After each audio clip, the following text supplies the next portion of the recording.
ਤਿਸ ਡੰਪ ਪਸਾਰ। ਮੋਹਲਤ ਪੁੰਨੀ ਚੱਲਣਾ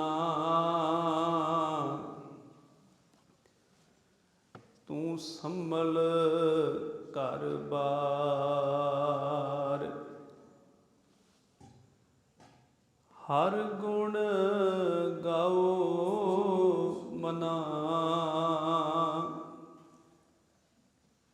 ਸਤਿਗੁਰ ਸੇਵ ਪਿਆਰ। ਕਿਆ ਥੋੜੜੀ ਬਾਤ ਗੁਮਾਨ ਰਹਾਉ। ਜੈਸੇ ਰੈਣ ਪ੍ਰਾਹੁਣੇ ਉੱਠ ਚੱਲ ਸੈਂ ਪ੍ਰਭਾਤ। ਕਿਆ ਤੂੰ ਰਤਾ ਗ੍ਰਸਤ ਸਿਓ ਸਭ ਫੁੱਲਾਂ ਕੀ ਬਾਗਾਤ। ਮੇਰੀ ਮੇਰੀ ਕਿਆ ਕਰੈ ਜਿਨ ਦੀਆ ਸੋ ਪ੍ਰਭ ਲੋੜ। ਸਰ ਪਰ ਉੱਠੀ ਚੱਲਣਾ ਛੱਡ ਜਾਸੀ ਲੱਖ ਕਰੋੜ। ਲੱਖ 84 ਭਰਮਤਿਆਂ ਦੁਰਲਭ ਜਨਮ ਪਾਇਓ ਏ। ਨਾਨਕ ਨਾਮ ਸੰਭਾਲ ਤੂੰ ਸੋ ਦਿਨ ਨੇੜਾ ਆਇਓ ਏ। ਲੱਖ 84 ਭਰਮਤਿਆਂ ਦੁਰਲਭ ਜਨਮ ਪਾਇਓ ਏ। ਨਾਨਕ ਨਾਮ ਸੰਭਾਲ ਤੂੰ ਸੋ ਦਿਨ ਨੇੜਾ ਆਇਓ ਏ। ਵਾਲੀਏ ਕੁਲ ਆਲਮ ਸਰਵਰੇ ਕਾਇਨਾਤ ਨੂਰ ਏ ਨਦਰ ਚਵਰ ਛਤਰ ਤਖਤ ਦੇ ਮਾਲਕ ਗੁਰੂ ਗਰੀਬ ਨਵਾਜ ਜੁਗੋ ਜੁਗ ਅਟਲ। ਧੰਨ ਧੰਨ ਸਤਿਗੁਰੂ ਗੁਰੂ ਗ੍ਰੰਥ ਸਾਹਿਬ ਪਾਤਸ਼ਾਹ ਜੀ ਹਜ਼ੂਰ ਦੀ ਪਾਵਨ ਪਵਿੱਤਰ ਗੋਦ ਵਿੱਚ ਸੱਜ ਬੈਠ ਕੇ ਅੰਮ੍ਰਿਤਮਈ ਬਾਣੀ ਕੇ ਜਾਪ ਸ਼ਰਵਣ ਕਰ ਰਹੇ ਹਾਂ। ਹਜ਼ੂਰ ਗੁਰੂ ਨਾਨਕ ਸਾਹਿਬ ਮਹਾਰਾਜ ਜੀ ਦੇ ਇਸ ਪਿਤਾ ਪੁਰਖੀ ਨਗਰ ਅੰਦਰ ਆਪ ਜੀ ਹਾਜ਼ਰੀ ਭਰ ਰਹੇ ਹੋ। ਸਤਿਗੁਰਾਂ ਦੀ ਅੰਮ੍ਰਿਤ ਬਾਣੀ ਕੀ ਵਿਚਾਰ ਨਾਲ ਜੁੜਨ ਦਾ ਸੁਭਾਗ ਸਾਹਿਬ ਨੇ ਬਖਸ਼ਿਸ਼ ਕੀਤਾ ਹੈ। ਜੋ ਗੁਰੂ ਗ੍ਰੰਥ ਸਾਹਿਬ ਅੰਦਰ ਪਹਿਲਾ ਰਾਗ ਸ੍ਰੀ ਰਾਗ ਹੈ। ਸ੍ਰੀ ਰਾਗ ਅੰਦਰ ਪੰਚਮ ਗੁਰਦੇਵ ਧੰਨ ਗੁਰੂ ਅਰਜਨ ਸਾਹਿਬ ਮਹਾਰਾਜ ਜੀ ਦਾ ਇਹ ਪਾਵਨ ਸ਼ਬਦ ਮੁਬਾਰਕ ਅੰਗ 50 ਸੁਭਾਇਮਾਨ ਹੈ, ਜਿਸ ਦਾ ਪਾਠ ਆਪਾਂ ਮੰਗਲ ਰੂਪ ਵਿੱਚ ਪੜ੍ਹਿਆ ਸੁਣਿਆ ਹੈ।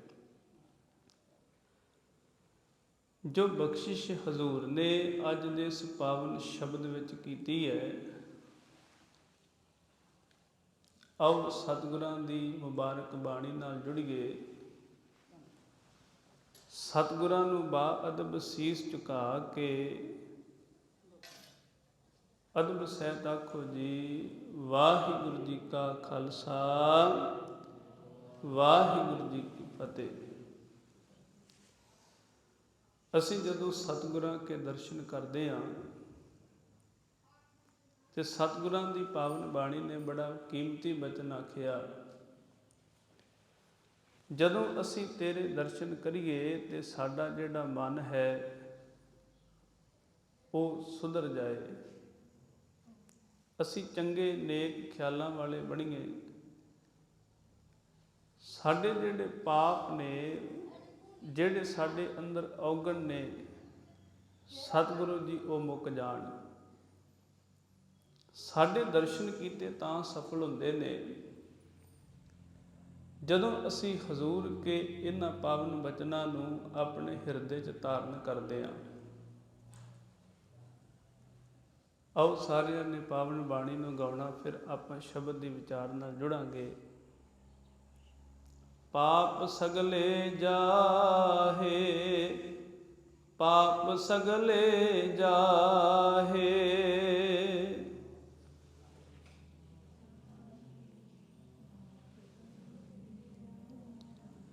ਦੇਖ ਦਰਸ਼ਨ ਮਨ ਸਾਧਾਰੈ, ਦੇਖ ਦਰਸ਼ਨ ਮਨ ਸਾਧਾਰੈ,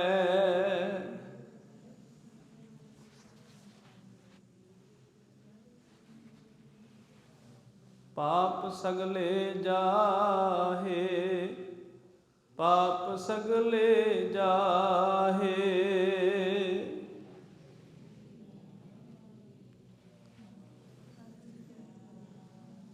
ਹਉ ਤਿਨ ਕੈ ਬਲਿਹਾਰਨੈ, ਹਉ ਤਿਨ ਕੈ ਬਲਿਹਾਰਨੈ,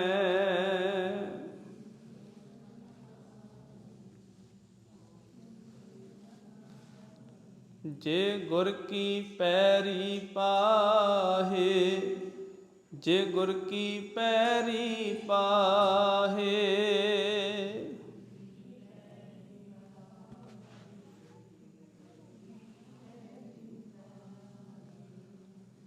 ਅਸੀਂ ਸਤਿਗੁਰ ਦੀ ਗੋਦ 'ਚ ਬੈਠੇ ਹਾਂ।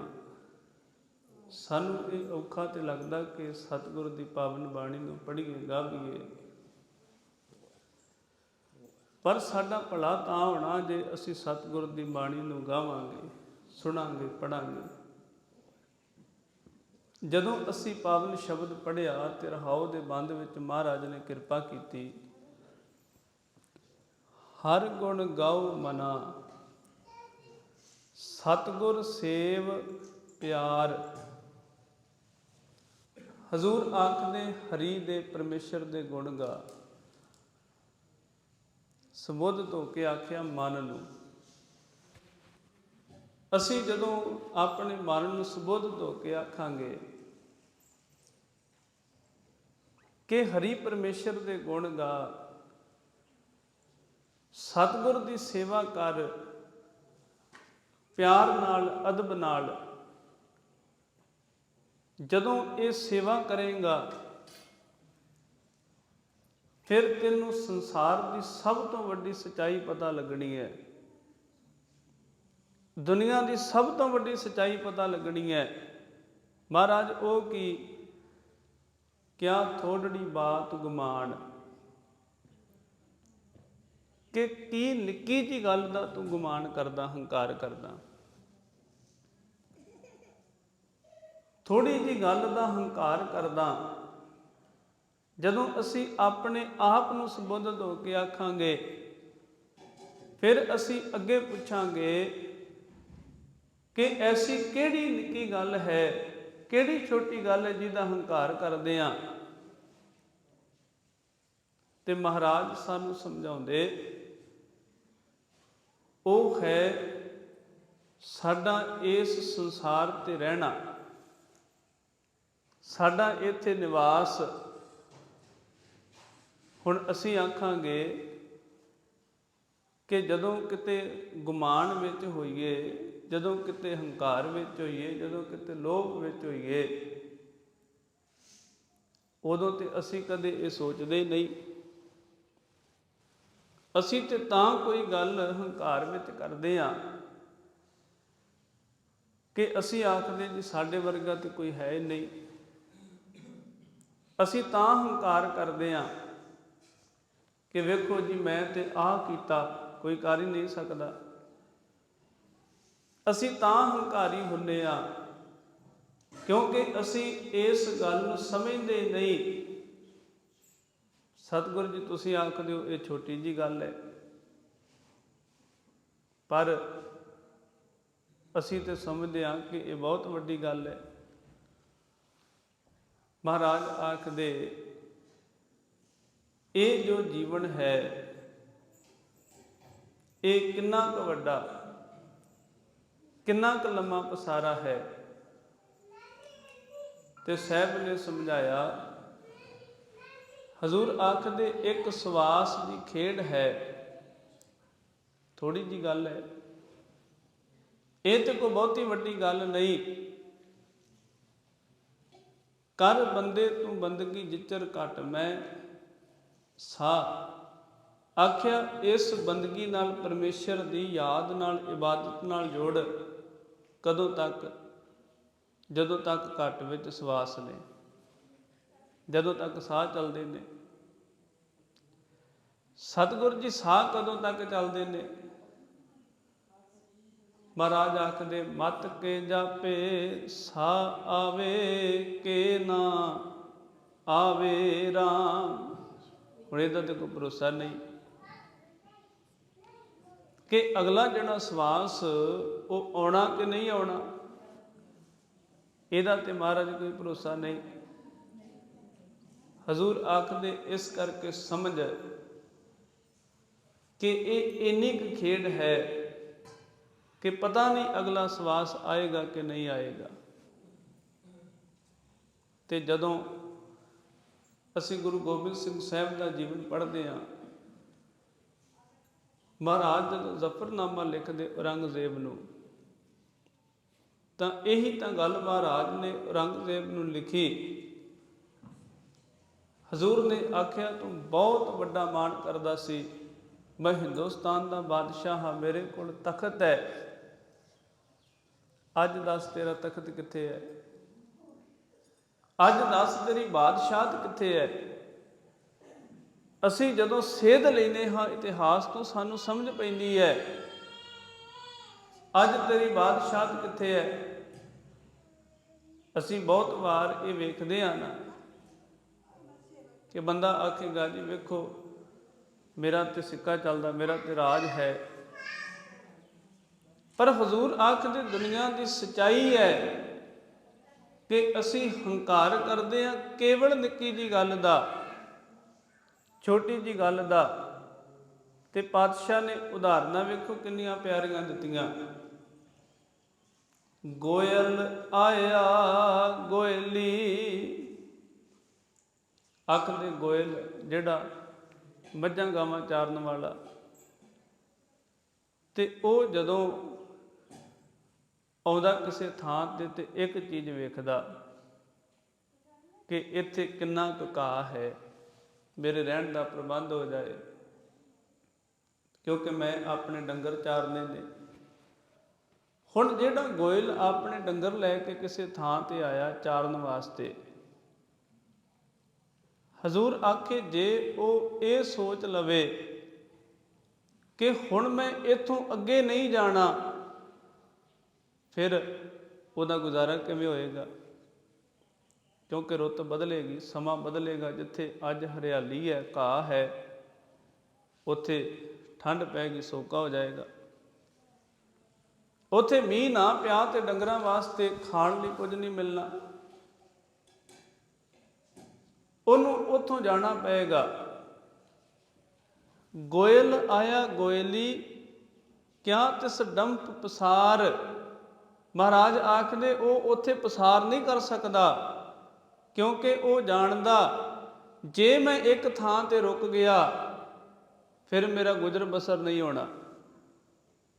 ਉਹ ਇੱਕ ਥਾਂ ਤੋਂ ਉੱਠਦਾ ਦੂਜੇ ਥਾਂ ਤੇ ਚਲਿਆ ਜਾਂਦਾ। ਸਾਹਿਬ ਆਖਦੇ ਇਸੇ ਤਰ੍ਹਾਂ ਸੰਸਾਰਿਕ ਜੀਵਨ ਹੈ। ਅਸੀਂ ਜੇ ਪਸਾਰੇ ਵਿੱਚ ਪੈ ਗਏ ਫਿਰ ਦੁਖੀ ਹੋਵਾਂਗੇ। ਤਾਂ ਗੁਰੂ ਅੰਗਦ ਸਾਹਿਬ ਪਾਤਸ਼ਾਹ ਦੇ ਬਚਨ ਪੜ੍ਹੀਏ, ਜਿਨੀ ਚੱਲਣ ਜਾਣਿਆ ਸੇ ਕਿਉ ਕਰੇ ਪਸਾਰ। ਮਹਾਰਾਜ ਆਖਦੇ ਜਿਨ੍ਹਾਂ ਨੇ ਚੱਲਣ ਦਾ ਸਾਰ ਜਾਣਿਆ ਕਿ ਇੱਥੇ ਸਦਾ ਨਹੀਂ ਰਹਿਣਾ, ਇੱਥੋਂ ਅੱਗੇ ਜਾਣਾ ਪੈਣਾ, ਉਹ ਵਿਸਥਾਰ ਨਹੀਂ ਕਰਦੇ। ਉਹ ਕਦੇ ਵੀ ਇਸ ਭਰਮ ਵਿੱਚ ਨਹੀਂ ਜਿਉਂਦੇ ਕਿ ਇਹ ਸਾਰਾ ਕੁਝ ਜੋ ਪਸਾਰਾ ਹੈ, ਵਿਸਥਾਰ ਕੀਤਾ ਹੋਇਆ, ਇੱਥੇ ਸਦੀਵ ਹੀ ਰਹਿਣਾ। ਚੱਲਣ ਸਾਰ ਨਾ ਜਾਣਈ, ਕਾਜ ਸਵਾਰਨ ਹਾਰ। ਫਿਰ ਹਜ਼ੂਰ ਆਖਦੇ ਦੂਜੇ ਪਾਸੇ ਉਹ ਹੈ ਜਿਸ ਨੇ ਚੱਲਣ ਦੀ ਸਾਰ ਨਹੀਂ ਜਾਣੀ, ਉਹ ਆਪਣੇ ਸੰਸਾਰਿਕ ਕੰਮਾਂ ਨੂੰ ਸਵਾਰਨ ਵਾਸਤੇ ਰੁੱਝਾ ਰਹਿੰਦਾ ਹੈ। ਉਹ ਉਹਦੇ ਤੋਂ ਅੱਗੇ ਤੁਰਦਾ ਹੀ ਨਹੀਂ। ਉਹ ਇਸੇ ਭਰਮ ਵਿੱਚ ਹੈ। ਤੇ ਅਸੀਂ ਜਦੋਂ ਗੁਰੂ ਨਾਨਕ ਸਾਹਿਬ ਪਾਤਸ਼ਾਹ ਦਾ ਇਤਿਹਾਸ ਪੜ੍ਹੀਏ, ਹਜ਼ੂਰ ਨੇ ਕਿੰਨੇ ਐਸੇ ਭੁੱਲੇ ਹੋਏ ਭਟਕੇ ਹੋਏ ਲੋਕਾਂ ਨੂੰ ਰਾਹ ਤੇ ਪਾਇਆ। ਸਤਿਗੁਰ ਜੀ ਜਦੋਂ ਕਿਸੇ ਨਗਰ ਜਾ ਕੇ ਬੈਠਦੇ, ਉੱਥੇ ਕਰਤਾਰ ਦੀ ਸਿਫਤ ਗਾਵੀ ਜਾਂਦੀ, ਉੱਥੇ ਉਸ ਨਗਰ ਦੇ ਆਸ-ਪਾਸ ਦੇ ਲੋਕ ਆ ਕੇ ਮਹਾਰਾਜ ਕੋਲ ਬੈਠਦੇ। ਇੱਕ ਆਇਆ, ਉਹਨੇ ਮਹਾਰਾਜ ਨੂੰ ਆਖਿਆ, ਸਤਿਗੁਰੂ ਤੁਸੀਂ ਸਮਝਾਉਂਦੇ ਹੋ, ਤੁਸੀਂ ਬਖਸ਼ਿਸ਼ ਕਰਦੇ ਹੋ, ਤੁਹਾਡੀਆਂ ਬਾਤਾਂ ਬੜੀਆਂ ਚੰਗੀਆਂ ਲੱਗਦੀਆਂ, ਪਰ ਇੱਥੇ ਇੱਕ ਐਸਾ ਬੰਦਾ ਜਿਹੜਾ ਇਹ ਆਖਦਾ ਜੀ ਵੇਖੋ ਮੇਰੇ ਤੇ ਝੰਡੇ ਲੱਗੇ ਹੋਏ ਨੇ, ਆਖਦਾ ਮੇਰੇ ਵਰਗਾ ਅਮੀਰ, ਮੇਰੇ ਵਰਗਾ ਬਾਦਸ਼ਾਹ ਕੋਈ ਨਹੀਂ। ਉਹਦੇ ਵੀ ਮਿਹਰ ਪਈ ਕਿ ਚਲੋ ਕੋਈ ਸਾਧੂ ਆਇਆ, ਉਹਦੀ ਸੰਗਤ ਕਰੀਏ। ਸਤਿਗੁਰਾਂ ਦੀ ਸੰਗਤ ਵਿੱਚ ਆਇਆ। ਜਦੋਂ ਉਹਨੇ ਸੰਗਤ ਕੀਤੀ, ਮਹਾਰਾਜ ਸੱਚੇ ਪਾਤਸ਼ਾਹ ਨਾਲ ਉਹਦਾ ਪ੍ਰੇਮ ਬਣ ਗਿਆ। ਹੁਣ ਇਹ ਸੁਭਾਵਿਕ ਹੁੰਦਾ ਨਾ ਕਿ ਅਸੀਂ ਸਮਝ ਲੈਂਦੇ ਹਾਂ, ਅਸੀਂ ਸੁਣ ਲੈਂਦੇ ਹਾਂ, ਸਾਨੂੰ ਪਤਾ ਲੱਗ ਜਾਂਦਾ, ਪਰ ਵੱਡੀ ਮੁਸ਼ਕਿਲ ਇੱਥੇ ਹੈ ਕਿ ਅਸੀਂ ਆਪਣੇ ਆਪ ਨੂੰ ਬਦਲਣਾ ਨਹੀਂ ਚਾਹੁੰਦੇ। ਗੁਰੂ ਨਾਨਕ ਪਾਤਸ਼ਾਹ ਮਹਾਰਾਜ ਨੇ ਵੇਖਿਆ ਇਹਨੂੰ ਸਮਝ ਲੱਗ ਗਈ, ਇਹ ਸੰਗਤ ਵਿੱਚ ਬੈਠਦਾ, ਇਹਨੂੰ ਸਤ ਸੰਗਤ ਦਾ ਆਨੰਦ ਆਉਂਦਾ, ਪਰ ਇਹ ਆਪਣਾ ਸੁਭਾਅ, ਆਪਣੀ ਆਦਤ ਛੱਡਣ ਵਾਸਤੇ ਤਿਆਰ ਨਹੀਂ। ਤੇ ਜਦੋਂ ਸਤਿਗੁਰਾਂ ਨੇ ਜਾਣ ਦੀ ਤਿਆਰੀ ਕੀਤੀ, ਇੱਕ ਦਿਨ ਪਹਿਲਾਂ ਮਹਾਰਾਜ ਨੇ ਉਹਨਾਂ ਨੂੰ ਕੋਲ ਬੁਲਾਇਆ ਤੇ ਆਖਿਆ, ਆਹ ਸਾਡਾ ਵੀ ਕੋਈ ਸਮਾਨ ਲੈ ਆਵੀਂ। ਉਹਨੇ ਮਹਾਰਾਜ ਕੋ ਪਕੜ ਕੇ ਰੱਖ ਲਿਆ। ਪੁੱਛਿਆ ਫਿਰ ਕਿੱਥੇ ਲੈ ਕੇ ਆਉਣਾ ਮਹਾਰਾਜ? ਜਦੋਂ ਕਿਤੇ ਅੱਗੇ ਢੋ ਮੇਲਾ ਬਣਿਆ ਉੱਥੇ ਮਿਲਾਂਗੇ, ਸਾਡਾ ਵੀ ਇਹ ਕਰਮ ਕਰ ਦਈ। ਘਰੇ ਆਇਆ ਤੇ ਘਰ ਵਾਲੀ ਨੂੰ ਕਹਿਣ ਲੱਗਾ, ਆ ਰੱਖ। ਪੁੱਛਿਆ ਇਹ ਕਿਉਂ?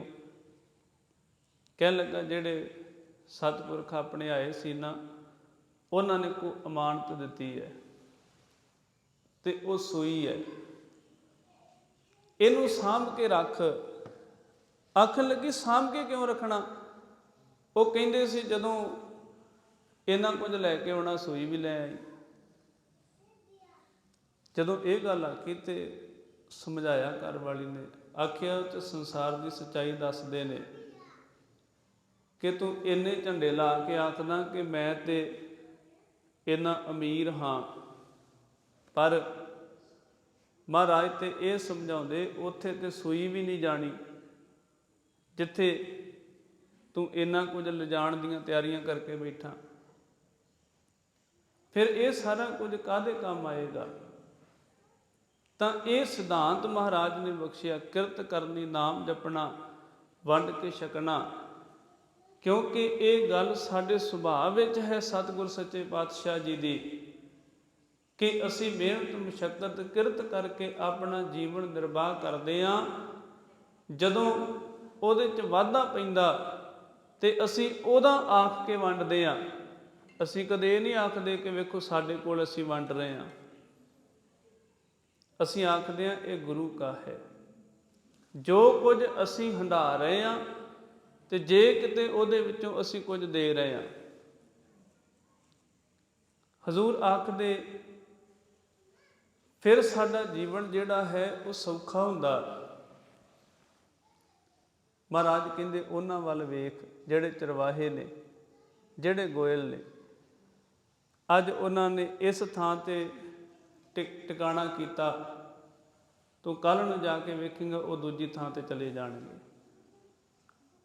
ਮੋਹਲਤ ਪੁੰਨੀ ਚੱਲਣਾ।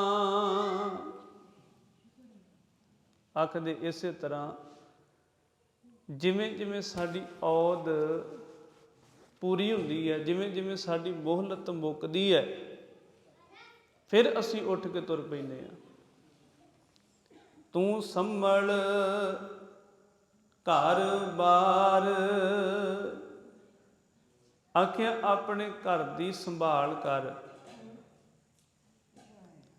ਮਹਾਰਾਜ ਅਸੀਂ ਸਾਰੇ ਆਪਣੇ ਘਰ ਨੂੰ ਸੰਭਾਲਦੇ ਹਾਂ। ਅਸੀਂ ਸਾਰਾ ਕੁਝ ਆਪਣੇ ਘਰ ਦੀ ਸੰਭਾਲ ਵਾਸਤੇ ਤੇ ਕਰਦੇ ਹਾਂ। ਹਜ਼ੂਰ ਕਹਿੰਦੇ ਜਿਵੇਂ ਬਾਹਰੀ ਤੌਰ ਤੇ ਆਪਣੇ ਘਰ ਦੀ ਸੰਭਾਲ ਕਰਦਾ, ਇਸੇ ਤਰ੍ਹਾਂ ਇਸ ਜੀਵਨ ਘਰ ਦੀ ਵੀ ਸੰਭਾਲ ਕਰ।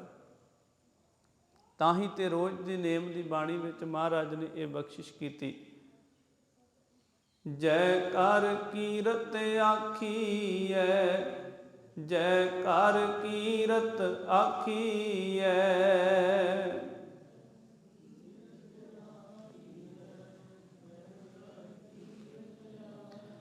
ਕਰਤੇ ਕਾ ਹੋਏ ਵਿਚਾਰੋ, ਕਰਤੇ ਕਾ ਹੋਏ ਵਿਚਾਰੋ।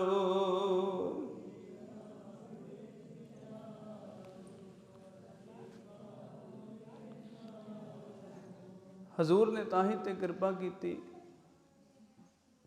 ਜੈ ਘਰ ਕੀਰਤ ਆਖੀਐ, ਕਰਤੇ ਕਾ ਹੋਏ ਵਿਚਾਰੋ। ਤਿਤ ਘਰ ਗਾਵੋ ਸੋਹਿਲਾ, ਸਿਵਰਿਓ ਸਿਰਜਣਹਾਰੋ।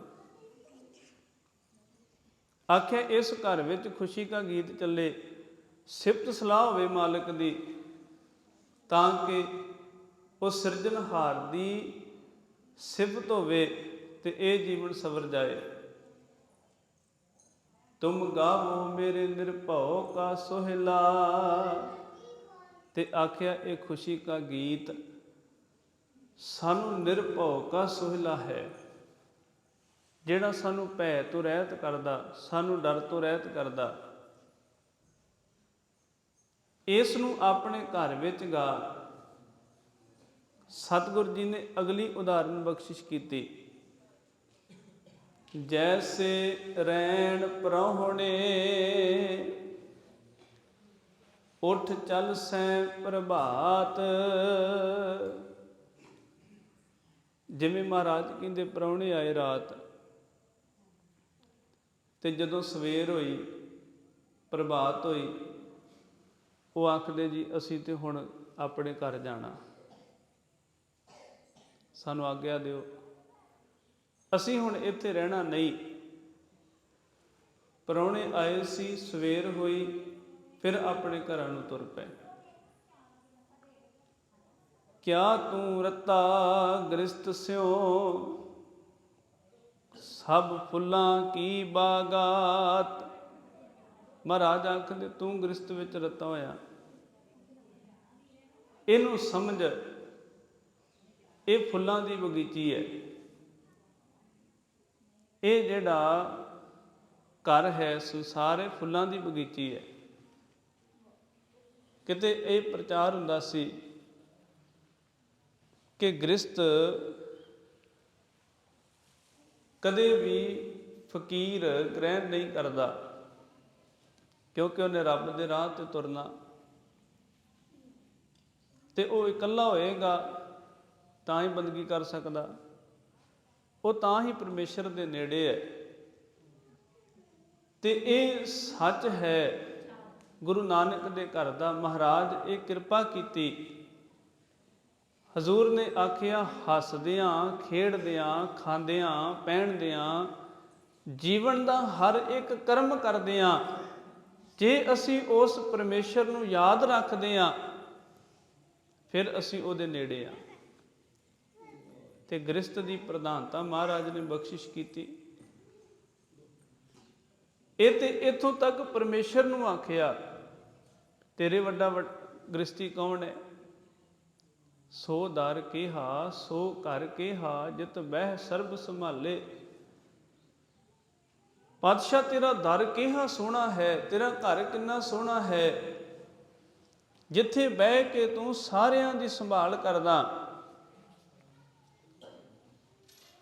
ਜਿੱਥੇ ਖੁਸ਼ੀ ਦੇ ਗੀਤ ਵੱਜਦੇ ਨੇ, ਜਿੱਥੇ ਬਹਿ ਕੇ ਸਾਰਿਆਂ ਦੀ ਸੰਭਾਲ ਕਰਦਾ।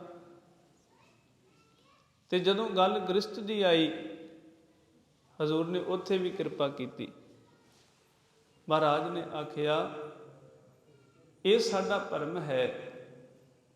ਹਾਂ, ਕੋਈ ਰੱਬ ਦਾ ਪਿਆਰਾ ਗ੍ਰਸਤ ਵਿੱਚ ਨਾ ਹੋਵੇ,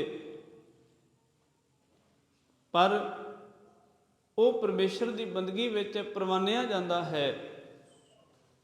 ਪਰ ਜੇ ਕੋਈ ਇਹ ਆਖੇ ਕਿ ਗ੍ਰਸਤ ਵਿੱਚ ਰਹਿ ਕੇ ਅਸੀਂ ਉਹਦੇ ਨੇੜੇ ਨਹੀਂ ਹੋ ਸਕਦੇ, ਸਾਡਾ ਮਿਲਾਪ ਨਹੀਂ ਹੋਏਗਾ, ਹਜ਼ੂਰ ਆਖਦੇ ਇਹ ਗੱਲ ਨਿਰਮੂਲੋ ਗਲਤ ਹੈ। ਐਸਾ ਤੇ ਨਹੀਂ ਹੈ।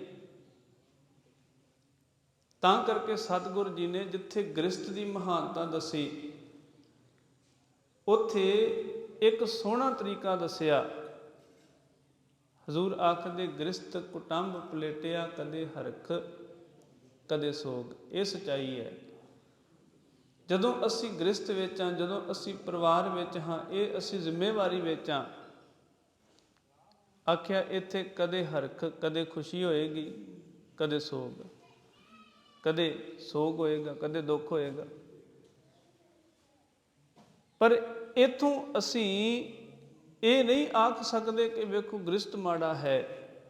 ਇਹ ਦੋਵਾਂ ਚੀਜ਼ਾਂ ਦਾ ਸੁਮੇਲ ਹੈ। ਹਜ਼ੂਰ ਨੇ ਸਮਝਾਇਆ, ਰਾਤ ਪ੍ਰਾਹੁਣੇ ਆਏ, ਸਵੇਰ ਹੋਈ, ਉਹ ਪ੍ਰਾਹੁਣੇ ਜਿਹੜੇ ਸਨ ਉੱਠ ਕੇ ਚੱਲ ਪਏ। ਇਸੇ ਤਰ੍ਹਾਂ ਅਸੀਂ ਇੱਥੇ ਰਾਤ ਕੱਟਣ ਵਾਸਤੇ ਆਏ ਹਾਂ। ਇਹ ਜੀਵਨ ਇੱਕ ਰਾਤ ਦੇ ਨਿਆਈ ਹੈ। ਜਦੋਂ ਇਹ ਜੀਵਨ ਬਤੀਤ ਹੁੰਦਾ, ਬਸਰ ਹੁੰਦਾ, ਉਸ ਵੇਲੇ ਸਵੇਰ ਹੋਏਗੀ, ਅਸੀਂ ਇੱਥੋਂ ਉੱਠ ਕੇ ਚੱਲ ਪਵਾਂਗੇ। ਇੱਥੇ ਸਦਾ ਰਹਿਣਾ ਨਹੀਂ। ਇਸ ਕਰਕੇ ਮਹਾਰਾਜ ਨੇ ਇਹ ਸਮਝਾਇਆ, ਅਸੀਂ ਸਮਝੀਏ ਕਿ ਇਹ ਮਹਾਰਾਜ ਫੁੱਲਾਂ ਦੀ ਬਗੀਚੀ ਕਿਵੇਂ। ਅਸੀਂ ਜਦੋਂ ਫੁੱਲਾਂ ਕੇ ਬਾਗ ਵਿੱਚ ਜਾਈਏ, ਉੱਥੇ ਕਿਹੇ ਸੋਹਣੇ ਫੁੱਲ ਖਿੜੇ ਹੁੰਦੇ ਨੇ। ਕੋਈ ਕਿਸੇ ਤਰ੍ਹਾਂ ਦਾ ਫੁੱਲ ਹੈ, ਕੋਈ ਕਿਸੇ ਤਰ੍ਹਾਂ ਦਾ ਫੁੱਲ ਹੈ। ਤੇ ਉੱਥੇ ਐਸੇ ਵੀ ਫੁੱਲ ਹੁੰਦੇ ਨੇ ਜਿਹੜੇ ਮੁਰਝਾ ਜਾਂਦੇ ਨੇ। ਤੇ ਜਿਹੜਾ ਬਾਗ ਦਾ ਮਾਲੀ ਹੈ, ਉਹ ਕੀ ਕਰਦਾ? ਉਹ ਉਸ ਫੁੱਲ ਨੂੰ ਕੱਟ ਦਿੰਦਾ ਹੈ। ਜਾਂ ਜਿਹੜਾ ਫੁੱਲ ਸੁੱਕ ਗਿਆ, ਉਹ ਉਹਦੇ ਵੱਲ ਵੇਖ ਕੇ ਝੂਰਦਾ ਤੇ ਹੈ ਕਿ ਮੇਰੇ ਬਾਗ ਦਾ ਫੁੱਲ ਮੁਰਝਾ ਗਿਆ। ਪਰ ਅਗਲੇ ਪਲ ਜਦੋਂ ਉਹ ਕੋਈ ਖਿੜਿਆ ਹੋਇਆ ਫੁੱਲ ਵੇਖੇਗਾ, ਨਵਾਂ ਪਰੰਬਲਾਂ ਉੱਗਦੀਆਂ, ਖੁਸ਼ ਹੋ ਜਾਏਗਾ। ਉਹਦਾ ਧਿਆਨ ਇੱਧਰੋਂ ਹਟੇਗਾ, ਦੂਜੇ ਪਾਸੇ ਲੱਗ ਜਾਏਗਾ। ਇਸੇ ਤਰ੍ਹਾਂ ਖੇਡ ਹੈ ਫੁੱਲਾਂ ਦੀ, ਇਸ ਬਾਗ ਦੀ। ਜਿਹੜਾ ਪਰਿਵਾਰਕਾ ਜੀ ਬਜ਼ੁਰਗ ਚੜ੍ਹਾਈ ਕੀਤਾ, ਪਿੱਛੇ ਬੱਚੇ ਨੇ ਜਨਮ ਲਿਆ, ਉਸ ਬਜ਼ੁਰਗ ਦਾ ਘਾਟਾ ਬੱਚੇ ਵਿੱਚੋਂ ਪੂਰਾ ਹੋਇਆ, ਨਵਾਂ ਫੁੱਲ ਖਿੜ ਗਿਆ ਬਾਗ ਵਿੱਚ। ਹਜ਼ੂਰ ਨੇ ਬਖਸ਼ਿਸ਼ ਕੀਤੀ। ਮਹਾਰਾਜ ਆਖਦੇ, ਇਹਦੇ ਵਿੱਚ ਜੇ ਰੱਤੇ ਗਏ, ਜੇ ਇਹਦੇ ਵਿੱਚ ਮੋਹ 'ਚ ਫਸ ਗਏ, ਫਿਰ ਆਖਿਆ ਉਸ ਮਾਲਕ ਦੀ ਯਾਦ ਤੋਂ ਵਿਰਵੇ ਹੋ ਜਾਵਾਂਗੇ। ਪਰ ਇਹਦੇ ਵਿੱਚ ਰਹਿੰਦਿਆਂ ਹੋਇਆਂ ਜੇ ਆਪਾਂ ਪਰਮੇਸ਼ਰ ਨੂੰ ਚੇਤੇ ਕਰਦੇ ਹਾਂ, ਫਿਰ ਆਖਦੇ ਉਹ ਗ੍ਰਸਤ ਵਿੱਚ ਹੀ ਮਿਲ ਜਾਂਦਾ ਹੈ। ਹਜ਼ੂਰ ਨੇ ਇੱਕ ਵਿਚਾਰ ਹੋਰ ਸਾਡੇ ਸਨਮੁਖ ਰੱਖੀ। ਅਸੀਂ ਆਪਣੇ ਆਪ ਨੂੰ ਨੀਵਾਂ ਆਖਣ ਲੱਗ ਪਏ। ਅਸੀਂ ਆਖਿਆ ਜੇ ਅਸੀਂ ਤੇ ਕੰਮਾਂ ਧੰਦਿਆਂ ਵਿੱਚ ਫਸੇ ਰਹਿੰਦੇ ਹਾਂ, ਅਸੀਂ ਗੁਰੂ ਦੇ ਕਿਵੇਂ ਨੇੜੇ ਹੋਵਾਂਗੇ? ਅਸੀਂ ਰੱਬ ਦੇ ਕਿਵੇਂ ਨੇੜੇ ਹੋਵਾਂਗੇ? ਰੱਬ ਦੇ ਨੇੜੇ ਤੇ ਉਹ ਨੇ ਜਿਹੜੇ ਹਰ ਵੇਲੇ ਉਹਦੀ ਯਾਦ ਵਿੱਚ ਲੱਗੇ ਰਹਿਣ, ਵੱਖਰੇ ਰਹਿਣ, ਇਕੱਲੇ ਰਹਿਣ। ਸਾਹਿਬ ਆਖਦੇ ਨਹੀਂ, ਇਹ ਵੀ ਇੱਕ ਭਰਮ ਹੈ। ਜਦੋਂ ਅਸੀਂ ਸੁਰਤ ਕਰਕੇ ਉਹਦੇ ਨਾਲ ਜੁੜਦੇ ਹਾਂ, ਅਸੀਂ ਪਰਿਵਾਰ ਵਿੱਚ ਰਹਿੰਦਿਆਂ ਹੀ ਇਸ ਪਰਮ ਗਤ ਨੂੰ ਪਾ ਲੈਂਦੇ ਹਾਂ। ਕਿਉਂ? ਹਜ਼ੂਰ ਆਖਦੇ ਜਿਹੜਾ ਸਾਡੇ ਤੋਂ, ਸੰਸਾਰ ਤੋਂ, ਲੋਕਾਂ ਤੋਂ ਵੱਖਰਾ ਰਹਿ ਰਿਹਾ, ਜਿਵੇਂ ਗੁਰੂ ਨਾਨਕ ਸਾਹਿਬ ਮਹਾਰਾਜ ਨੇ ਸਿੱਧਾਂ ਨੂੰ ਆਖਿਆ ਸੀ। ਉਹਨਾਂ ਨੇ ਪੁੱਛਿਆ, ਬਾਬਾ ਜਗਤ ਵਿੱਚ ਕੀ ਵਰਤਾਰਾ ਹੈ? ਤਾਂ ਸਾਹਿਬ ਨੇ ਆਖਿਆ, ਤੁਹਾਨੂੰ ਕੀ ਲੱਗੇ? ਸਿੱਧ ਛਪ ਬੈਠੇ ਪਰਬਤੀ, ਕੌਣ ਜਗਤ ਕੋ ਪਾਰ ਉਤਾਰਾ। ਤੁਸੀਂ ਪਰਬਤਾਂ ਵਿੱਚ, ਇਹਨਾਂ ਗੁਫਾਵਾਂ 'ਚ ਛਪ ਕੇ ਬੈਠੇ ਹੋ, ਲੁਕ ਕੇ ਬੈਠੇ ਹੋ। ਜੇ ਤੁਹਾਨੂੰ ਸੰਸਾਰ ਦੀ, ਲੋਕਾਂ ਦੀ ਇੰਨੀ ਫਿਕਰ ਹੈ, ਫਿਰ ਉਹਨਾਂ ਵਿੱਚ ਰਹਿ ਕੇ ਸੁਧਾਰ ਕਰਨਾ ਸੀ, ਪਰ ਤੁਸੀਂ ਤਾਂ ਉਹਨਾਂ ਤੋਂ ਬਾਹਰ ਹੋ ਗਏ। ਇਸੇ ਤਰ੍ਹਾਂ ਮਹਾਰਾਜ ਨੇ ਕਿਰਪਾ ਕੀਤੀ। ਪੂੰਰ ਤਾਪ ਗੇਰੀ ਕੇ ਬਸਤਰਾ, ਮਹਾਰਾਜ ਆਖਦੇ ਵੱਖਰੇ ਢੰਗ ਦੇ ਬਸਤਰ ਪਹਿਨੇ। ਵਿਪਤਾ ਕਾ ਮਾਰਿਆ ਗ੍ਰਹਿ ਤੇ ਨਸਤਾ। ਹੋ ਸਕਦਾ ਕੋਈ ਘਰ ਦੀਆਂ ਪਰੇਸ਼ਾਨੀਆਂ ਤੋਂ, ਵਿਪਤਾ ਤੋਂ ਦੁਖੀ ਹੋ ਕੇ ਆਪਣੇ ਘਰ ਤੋਂ ਭੱਜ ਜਾਏ। ਦੇਸ ਛੋੜ ਪਰਦੇਸੇ ਧਾਇਆ, ਪੰਚ ਚੰਡਾਲ ਨਾਲੇ ਲੈ ਆਇਆ। ਉਹਨੇ ਆਪਣਾ ਦੇਸ਼ ਛੱਡਿਆ, ਉਹਨੇ ਆਪਣਾ ਘਰ ਛੱਡਿਆ, ਪਰ ਕਹਿੰਦੇ ਕੀ ਉਹਦਾ ਘਰ ਛੱਡਣ ਨਾਲ ਉਹਦੇ ਜੀਵਨ ਚੋਂ ਜਿਹੜੇ ਔਗਣ ਨੇ ਮੁੱਕ ਗਏ? ਉਹ ਤੇ ਉਸੇ ਤਰ੍ਹਾਂ ਹੈ, ਉਹ ਤੇ ਮੁੱਕੇ ਨਹੀਂ। ਫਿਰ ਜਿਸ ਗ੍ਰਸਤ ਨੂੰ ਭੰਡਿਆ, ਆਖਿਆ ਗ੍ਰਸਤੀ ਤੇ ਜੁੜ ਨਹੀਂ ਸਕਦਾ। ਜਦੋਂ ਭੁੱਖ ਲੱਗੀ ਤੇ ਛੱਪਰ ਲੈ ਕੇ ਕਿਹਦੇ ਘਰ ਅੱਗੇ ਜਾ ਕੇ ਖਲੋਤਾ? ਜਿਹਦੇ ਘਰ ਵਿੱਚ ਗ੍ਰਸਤ ਹੈ, ਜਿਹਦੇ ਘਰ ਵਿੱਚ ਚਾਰ ਪ੍ਰਸ਼ਾਦੇ ਪੱਕਦੇ ਨੇ। ਆਪਣਾ ਖੱਪਰ ਲੈ ਕੇ ਉਹਦੇ ਘਰ ਅੱਗੇ ਜਾ ਕੇ ਖਲੋਤਾ ਕਿ ਮੈਨੂੰ ਕੁਝ ਖਾਣ ਵਾਸਤੇ ਦੇ ਦਿਓ। ਹਜ਼ੂਰ ਨੇ ਆਖਿਆ, ਜੇ ਉਹ ਇੰਨੇ ਹੀ ਮਾੜੇ ਨੇ, ਫਿਰ ਉਹਨਾਂ ਦੇ ਘਰ ਮੰਗਣ ਵਾਸਤੇ ਕਿਉਂ ਗਿਆ? ਸਾਹਿਬ ਨੇ ਕਿਰਪਾ ਕੀਤੀ। ਇਹ ਜਿਹੜਾ ਸੰਸਾਰ ਹੈ, ਇਹ ਚਲੋ ਚੱਲੀ ਦਾ ਮੇਲਾ, ਇੱਥੇ ਕੋਈ ਸਦੀਵੀ ਰਹਿਣ ਵਾਲਾ ਨਹੀਂ। ਜੈਸੇ ਰਹਿਣ ਪਰਾਹੁਣੇ, ਉੱਠ ਚੱਲ ਸਹਿ ਪ੍ਰਭਾਤ। ਕਿਆ ਤੂੰ ਰੱਤਾ ਗ੍ਰਸਤ ਸਿਉ, ਸਭ ਫੁੱਲਾਂ ਕੀ ਬਾਗਾਤ। ਅੱਗੇ ਹਜ਼ੂਰ ਨੇ ਕਿਰਪਾ ਕੀਤੀ। ਮੇਰੀ ਮੇਰੀ ਕਿਆ ਕਰੇ। ਇਹ ਤੇ ਬੰਦੇ ਦੇ ਜੇ ਭਾਗ ਨਾ ਜਾਗਣ ਤੇ ਸੱਚੀ ਗੱਲ ਹੈ, ਅਖੀਰ ਤੱਕ ਨਹੀਂ ਛੁੱਟਦੀ। ਜਿਹੜੀ ਮੈਂ ਤੇ ਮੇਰੀ ਹੈ, ਇਹ ਅਖੀਰਲੇ ਸਵਾਸ ਤੱਕ ਵੀ ਬੰਦਾ ਨਹੀਂ ਛੱਡਦਾ, ਜੇ ਉਹਦੇ ਤੇ ਸਤਿਗੁਰ ਜੀ ਦਇਆ ਨਾ ਕਰਨ, ਤਰਸ ਨਾ ਕਰਨ। ਹਰ ਇੱਕ ਪਕੜ ਜਿਹੜੀ ਹੈ ਉਹ ਬਣਾ ਕੇ ਰੱਖਦਾ ਹੈ, ਤੇ ਇਹ ਸੋਚਦਾ ਮੇਰੇ ਬਿਨਾਂ ਕਿਵੇਂ ਹੋ ਜਾਏਗਾ। ਜੇ ਮੈਂ ਨਾ ਹੁੰਦਾ ਤੇ ਇਹ ਨਾ ਹੁੰਦਾ। ਸਭ ਕਹਿੰਦੇ ਮੇਰੀ ਮੇਰੀ ਕਿਆ ਕਰੈ, ਜਿਨ ਦੀਆ ਸੋ ਪ੍ਰਭ ਲੋੜ। ਉਹਨੂੰ ਚੇਤੇ ਕਰ, ਉਹਨੂੰ ਯਾਦ ਕਰ, ਜਿਸ ਨੇ ਤੈਨੂੰ ਇਹ ਸਾਰਾ ਕੁਝ ਦਿੱਤਾ ਹੋਇਆ ਹੈ, ਜਿਸ ਨੇ ਤੈਨੂੰ ਸਾਰਾ ਕੁਝ ਦਿੱਤਾ। ਤੇ ਜਦੋਂ ਅਸੀਂ ਇਹ ਕਹਿਣਾ ਸ਼ੁਰੂ ਕਰ ਦਈਏ, ਮੇਰਾ ਮੁਝ ਮੈਂ ਕਿਛ ਨਹੀਂ, ਮੇਰਾ ਮੁਝ ਮੈਂ ਕਿਛ ਨਹੀਂ,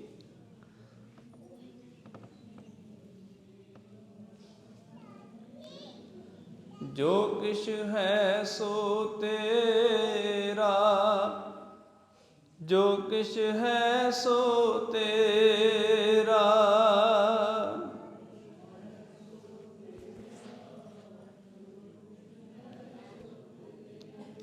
तेरा तुझको सौंपते, तेरा तुझको सौंपते।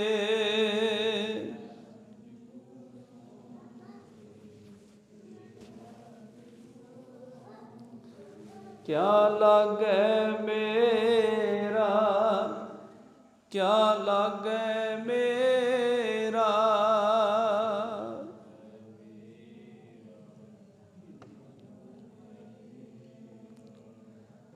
हजूर कहते एक होर समझ में गल लेके आई, जब हम होते तब तू नाही।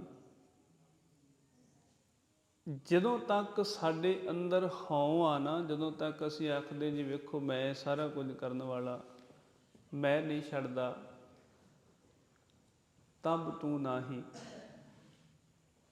ਫਿਰ ਇਹ ਸੱਚੀ ਗੱਲ ਹੈ, ਫਿਰ ਤੇਰਾ ਮੇਰੇ ਵਿੱਚ ਵਾਸਾ ਨਹੀਂ ਹੋਣਾ, ਕਿਉਂਕਿ ਮੇਰੇ ਅੰਦਰ ਹਉ ਬੈਠੀ ਹੋਈ ਹੈ, ਮੈਂ ਮੇਰੀ ਬੈਠੀ ਹੋਈ ਹੈ। ਉਦੋਂ ਤੱਕ ਤੇਰਾ ਵਾਸਾ ਨਹੀਂ ਹੋਣਾ ਜਦੋਂ ਤੱਕ ਮੈਂ ਆਪਣੀ ਹਉ ਨਹੀਂ ਛੱਡਦਾ। ਜਬ ਹਮ ਹੋਤੇ ਤਬ ਤੂੰ ਨਾਹੀ, ਅਬ ਤੂੰ ਹੀ ਹਉ ਨਾਹੀ। ਜਦੋਂ ਸਹਿਬ ਵਸਦਾ ਹੈ ਉੱਥੇ ਫਿਰ ਹਉ ਮੁੱਕ ਜਾਂਦੀ ਹੈ, ਕਿਉਂਕਿ ਦੋਵੇਂ ਚੀਜ਼ਾਂ ਇੱਕ ਸਾਰ ਇੱਕ ਥਾਂ ਤੇ ਨਹੀਂ ਨਾ ਰਹਿ ਸਕਦੀਆਂ। ਅਸੀਂ ਰੋਜ਼ ਇਹ ਬਚਨ ਪੜ੍ਹਦੇ, ਵਸਤੂ ਅੰਦਰ ਵਸਤ ਸਮਾਵੈ, ਦੂਜੀ ਹੋਵੈ ਪਾਸ। ਅਸੀਂ ਭਾਂਡੇ 'ਚ ਕੋਈ ਵਸਤੂ ਪਾ ਕੇ ਰੱਖੀ ਹੈ, ਹੁਣ ਜੇ ਉਸੇ ਬਰਤਨ ਵਿੱਚ ਕੋਈ ਦੂਜੀ ਵਸਤੂ ਪਾਉਣੀ ਹੈ, ਅਸੀਂ ਕੀ ਕਰਦੇ ਹਾਂ, ਪਹਿਲੀ ਵਸਤੂ ਉਹਦੇ 'ਚੋਂ ਕੱਢਦੇ ਹਾਂ। ਜਦੋਂ ਤੱਕ ਅਸੀਂ ਪਹਿਲੀ ਵਸਤੂ, ਪਹਿਲੀ ਚੀਜ਼ ਉਹਦੇ 'ਚੋਂ ਬਾਹਰ ਨਹੀਂ ਕੱਢਦੇ, ਪਾਸੇ ਨਹੀਂ ਕਰਦੇ, ਉਦੋਂ ਤੱਕ ਅਸੀਂ ਉਹਦੇ 'ਚ ਕੋਈ ਦੂਜੀ ਵਸਤੂ ਨਹੀਂ ਪਾ ਸਕਦੇ। ਸਾਹਿਬ ਕਹਿੰਦੇ ਇਸੇ ਤਰ੍ਹਾਂ ਸਾਡਾ ਹਿਰਦਾ ਰੂਪੀ ਘਰ ਹੈ, ਸਾਡਾ ਜੀਵਨ ਹੈ, ਇਹਦੇ ਵਿੱਚ ਅਸੀਂ ਇੰਨਾ ਕੁਝ ਪਾਇਆ, ਇੰਨੇ ਔਗਣ ਪਾਏ, ਇੰਨਾ ਹਉ ਮੈਂ ਸਾਰਾ ਕੁਝ ਪਾਇਆ। ਜਦੋਂ ਤੱਕ ਆਪਾਂ ਇਹਨੂੰ ਪਾਸੇ ਨਹੀਂ ਕਰਦੇ ਉਦੋਂ ਤੱਕ ਗੁਰੂ ਦਾ ਵਸੇਬਾ ਨਹੀਂ ਹੋਣਾ। ਤੇ ਜਦੋਂ ਗੁਰੂ ਦਾ ਵਸੇਬਾ ਹੁੰਦਾ ਫਿਰ ਸਾਡੀ ਜਿਹੜੀ ਹਉਮੈ ਮੁੱਕ ਜਾਂਦੀ ਹੈ, ਸਾਡੀ ਆਪਣਤ ਮੁੱਕ ਜਾਂਦੀ ਹੈ। ਪੰਚਮ ਗੁਰਦੇਵ ਧੰਨ ਗੁਰੂ ਅਰਜਨ ਸਾਹਿਬ ਪਾਤਸ਼ਾਹ ਦਾ ਇਹ ਸ਼ਬਦ ਹੈ। ਤੇ ਸਾਹਿਬ ਕੋਲ ਚੌਧਰੀ ਮੰਝ ਆਉਂਦਾ, ਆਖਿਆ ਸਤਿਗੁਰੂ ਗੁਰੂ ਨਾਨਕ ਦੇ ਘਰ ਦੀ ਬੜੀ ਸਿਫਤ ਸੁਣੀ ਹੈ, ਕਿਰਪਾ ਕਰੋ ਮੈਨੂੰ ਸਿੱਖੀ ਦੀ ਦਾਤ ਬਖਸ਼ਿਸ਼ ਕਰੋ। ਜਦੋਂ ਗੁਰੂ ਅਰਜਨ ਸਾਹਿਬ ਪਾਤਸ਼ਾਹ ਅੱਗੇ ਆ ਕੇ ਤਰਲਾ ਕੀਤਾ, ਗੁਰੂ ਅਰਜਨ ਸਾਹਿਬ ਮਹਾਰਾਜ ਨੇ ਇੱਕ ਬਚਨ ਆਖਿਆ। ਹਜ਼ੂਰ ਕਹਿਣ ਲੱਗੇ, ਭਾਈ ਜੀ ਸਿੱਖੀ ਤੇ ਸਿੱਖੀ ਨਹੀਂ ਟਿਕਦੀ, ਇਹ ਚੇਤਾ ਰੱਖੀ। ਜੇ ਚਾਹੁੰਦਾ ਗੁਰੂ ਨਾਨਕ ਦੀ ਸਿੱਖੀ ਹਿਰਦੇ 'ਚ ਟਿਕੇ, ਤੈਨੂੰ ਬਾਕੀ ਸਾਰਾ ਕੁਝ ਛੱਡਣਾ ਪੈਣਾ। ਅਸੀਂ ਵੀ ਤੇ ਅੱਜ ਉਸ ਥਾਂ ਤੇ ਖਲੋ ਕੇ ਵੇਖੀਏ, ਜਦੋਂ ਅਸੀਂ ਗੁਰੂ ਅੱਗੇ ਖਲੋਨੇ ਹਾਂ, ਕੀ ਅਸੀਂ ਬਾਕੀ ਸਾਰਾ ਕੁਝ ਛੱਡਤਾ? ਜੇ ਨਹੀਂ ਤੇ ਮਹਾਰਾਜ ਕਹਿੰਦੇ ਸਿੱਖੀ ਇਸ ਹਿਰਦੇ 'ਚ ਨਹੀਂ ਟਿਕਣੀ, ਕਿਉਂਕਿ ਸਿੱਖੀ ਤੇ ਸਿੱਖੀ ਨਹੀਂ ਟਿਕਦੀ। ਫਿਰ ਅਸੀਂ ਹੋਰਨਾਂ ਥਾਵਾਂ ਤੇ ਵੀ ਜਾ ਕੇ ਭਟਕਾਂਗੇ। ਪਰ ਸਤਿਗੁਰੂ ਜੀ ਨੇ ਜਦੋਂ ਇਹ ਬਚਨ ਆਖਿਆ, ਉਸੇ ਵਕਤ ਉਸ ਪਿਆਰੇ ਨੇ ਮਹਾਰਾਜ ਦਾ ਬਚਨ ਮੰਨ ਲਿਆ। ਆਖਿਆ ਮਹਾਰਾਜ ਮੈਨੂੰ ਗੁਰੂ ਨਾਨਕ ਦੇ ਘਰ ਦੀ ਸਿੱਖੀ ਚਾਹੀਦੀ ਹੈ, ਬਾਕੀ ਮੈਂ ਸਾਰਾ ਕੁਝ ਛੱਡ ਦਿਆਂਗਾ, ਸਾਰਾ ਕੁਝ ਤਿਆਗ ਦਿਆਂਗਾ। ਸਾਰਾ ਕੁਝ ਛੱਡਿਆ, ਚੌਧਰ ਚਲੇ ਗਈ। ਜਿਹੜੇ ਲੋਕ ਨਾਲ ਤੁਰਦੇ ਸਨ ਉਹ ਪਾਸਾ ਮੋੜ ਗਏ, ਜਿਹੜਾ ਕੋਈ ਕੰਮਕਾਰ ਸੀ ਉਹ ਖਤਮ ਹੋ ਗਿਆ। ਹੁਣ ਇੰਨਾ ਸਾਰਾ ਕੁਝ ਮੁੱਕ ਗਿਆ, ਗਰੀਬੀ ਆ ਗਈ। ਕੀ ਕੀਤਾ? ਗੁਰੂ ਘਰ ਵਾਸਤੇ ਲੱਕੜਾਂ ਕੱਟਣੀਆਂ ਸ਼ੁਰੂ ਕੀਤੀਆਂ। ਲੱਕੜਾਂ ਵੜਦਾ ਜਾ ਕੇ ਜੰਗਲ ਵਿੱਚ ਗੁਰੂ ਕੇ ਲੰਗਰ ਵਾਸਤੇ। ਤੇ ਜਿਉਂ-ਜਿਉਂ ਸੇਵਾ ਕੀਤੀ ਤਿਉਂ-ਤਿਉਂ ਮਨ ਵਿੱਚ ਪ੍ਰੇਮ ਪੈਦਾ ਹੋਇਆ। ਇੱਕ ਦਿਨ ਇੰਨਾ ਮੀਂਹ, ਇੰਨਾ ਝੱਖੜ ਆਇਆ, ਇੱਕ ਖੂਹ ਵਿੱਚ ਚਲਿਆ ਗਿਆ। ਸਿਰ ਤੇ ਲੱਕੜਾਂ ਰੱਖੀਆਂ ਹੋਈਆਂ। ਗੁਰੂ ਅਰਜਨ ਸਾਹਿਬ ਪਾਤਸ਼ਾਹ ਜੀ ਬੈਠੇ ਬੈਠੇ ਉੱਠੇ, ਨੰਗੇ ਪੈਰੀਂ ਦੌੜੇ, ਸਿੱਖ ਮਹਾਰਾਜ ਦੇ ਨਾਲ ਉਸ ਖੂਹ ਕੋਲ ਪਹੁੰਚੇ। ਸਿੱਖਾਂ ਨੂੰ ਮਹਾਰਾਜ ਨੇ ਆਖਿਆ ਰੱਸਾ ਪਾਓ, ਆਪਾਂ ਭਾਈ ਮੰਝ ਨੂੰ ਬਾਹਰ ਕੱਢੀਏ। ਜਦੋਂ ਰੱਸਾ ਭੇਜਿਆ ਉਹਨੇ ਲੱਕੜਾਂ ਬੰਨ੍ਹ ਕੇ ਆਖਿਆ ਮਹਾਰਾਜ ਪਹਿਲਾਂ ਲੱਕੜਾਂ ਕੱਢੋ ਫਿਰ ਮੈਂ ਬਾਹਰ ਆਵਾਂਗਾ। ਜਦੋਂ ਭਾਈ ਮੰਝ ਬਾਹਰ ਆਇਆ, ਗੁਰੂ ਅਰਜਨ ਸਾਹਿਬ ਪਾਤਸ਼ਾਹ ਜੀ ਨੇ ਬਖਸ਼ਿਸ਼ਾਂ ਕੀਤੀਆਂ। ਮੰਝ ਪਿਆਰਾ ਗੁਰੂ ਕੋ ਗੁਰੂ ਮੰਝ ਪਿਆਰਾ, ਮੰਝ ਗੁਰੂ ਕਾ ਬੋਹਿ ਥਾ ਜਗ ਲੰਘਣਹਾਰਾ। ਸਾਹਿਬ ਨੇ ਆਖਿਆ ਇਹ ਮੰਝ ਉਹ ਜਹਾਜ਼ ਹੈ ਗੁਰੂ ਕਾ, ਜਿਹਦੇ ਉੱਤੇ ਸਵਾਰ ਹੋ ਕੇ ਜਿਸ ਜੀਵਨ ਤੋਂ ਪ੍ਰੇਰਨਾ ਲੈ ਕੇ ਕਿੰਨੇ ਤਰ ਜਾਣਗੇ। ਸਾਹਿਬ ਨੇ ਬਖਸ਼ਿਸ਼ ਕੀਤੀ। ਜਦੋਂ ਅਸੀਂ ਇਸ ਗੱਲ ਨੂੰ ਸਮਝ ਲਈਏ ਫਿਰ ਅਸੀਂ ਸਾਰਾ ਕੁਝ ਸੌਂਪ ਦਿੰਦੇ ਹਾਂ, ਗੁਰੂ ਵਾਸਤੇ ਸਾਰਾ ਕੁਝ ਤਿਆਗ ਦਿੰਦੇ ਹਾਂ, ਕਿਉਂਕਿ ਸਤਿਗੁਰ ਕਿਰਪਾ ਕਰਦੇ ਫਿਰ ਸਾਨੂੰ ਨਵਾਂ ਜੀਵਨ ਬਖਸ਼ਦੇ ਨੇ। ਤੇ ਜੇ ਅਸੀਂ ਆਖੀਏ ਜੀ ਅਸੀਂ ਆਪਣਾ ਪਹਿਲਾ ਜੀਵਨ ਵੀ ਨਹੀਂ ਛੱਡਣਾ, ਅਸੀਂ ਆਪਣੇ ਔਗਣ ਵੀ ਨਹੀਂ ਤਿਆਗਣੇ, ਤੁਸੀਂ ਕਿਰਪਾ ਕਰੋ ਸਾਨੂੰ ਸਿੱਖੀ ਬਖਸ਼ੋ। ਮਹਾਰਾਜ ਆਖਦੇ ਉੱਥੇ ਫਿਰ ਵਸੇਬਾ ਨਹੀਂ ਹੁੰਦਾ। ਮੇਰੀ ਮੇਰੀ ਕਿਆ ਕਰੈ ਜਿਨ ਦੀਆ ਸੋ ਪ੍ਰਭ ਲੋੜ। ਜਿਸ ਮਾਲਕ ਨੇ ਤੈਨੂੰ ਇੰਨਾ ਕੁਝ ਦਿੱਤਾ ਉਹਨੂੰ ਚੇਤੇ ਕਰ। ਸਤਿਗੁਰ ਜੀ ਤੁਸੀਂ ਕੀ ਦਿੱਤਾ ਹੈ, ਤੁਸੀਂ ਕੀ ਬਖਸ਼ਿਸ਼ ਕੀਤੀ ਹੈ।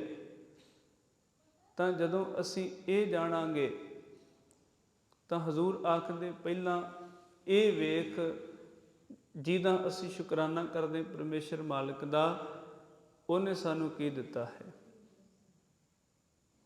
ਉਹਨੇ ਇੱਕ ਬਿੰਦ ਤੋਂ ਇੰਨਾ ਸੋਹਣਾ ਸਰੀਰ ਬਣਾ ਕੇ ਉਹਦੇ 'ਚ ਸਵਾਸ ਪਾਏ। ਇਹ ਉਹਦੀ ਵੱਡੀ ਦੇਣ ਹੈ। ਜਿਸ ਮਾਲਕ ਨੇ ਸਾਨੂੰ ਇਸ ਸੰਸਾਰ ਤੇ ਜਨਮ ਦਿੱਤਾ,